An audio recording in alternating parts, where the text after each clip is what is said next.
You know, we've gotten to read a lot about your family in the last few weeks. We've gotten to read a lot about you in the press, and in particular about your religious beliefs. One attack after another in the liberal media, one hit piece after another, questioning whether you have, I guess, the independence to be a justice on the United States Supreme Court. And it's not just in the newspapers, it's members of this committee, including the Democratic nominee for Vice President of the United States, who has questioned past nominees who have come before this committee about their membership in Catholic fraternal organizations like the Knights of Columbus. And for those watching at home, that's right, you heard me correctly. Senator Harris and others on this committee have repeatedly questioned judicial nominees' fitness for office because of their membership in the Knights of Columbus.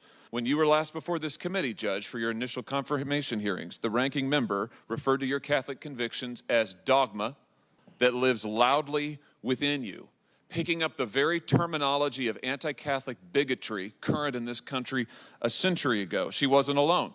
Other senators on this committee last time asked you if you were an Orthodox Catholic. One senator said she worried that you would be a Catholic judge, I guess as opposed to an American judge, as if you can't be both a devout Catholic and a loyal American citizen. This is an attempt to set up a new standard.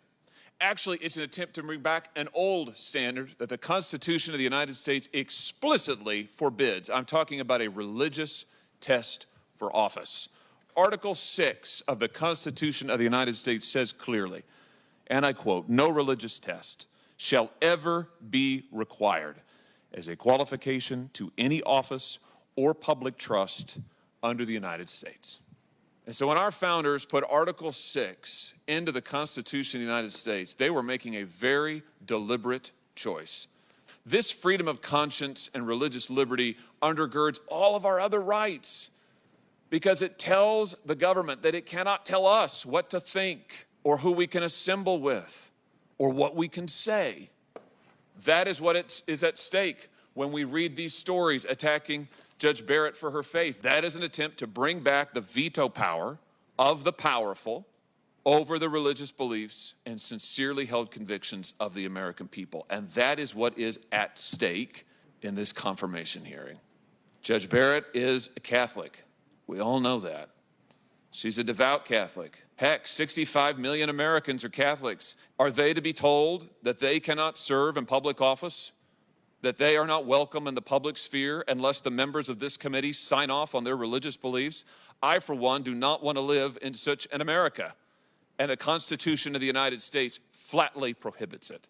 When you tell somebody that they're too Catholic to be on the bench, when you tell them they're going to be a Catholic judge, not an American judge, that's bigotry. The pattern and practice of bigotry from members of this committee must stop. And I hope when we look back at the confirmation hearings for Judge Amy Barrett, soon I hope to be Justice Amy Barrett, one thing we will say is that was the time, that was the year that the attempt to bring back religious tests for office was finally stopped.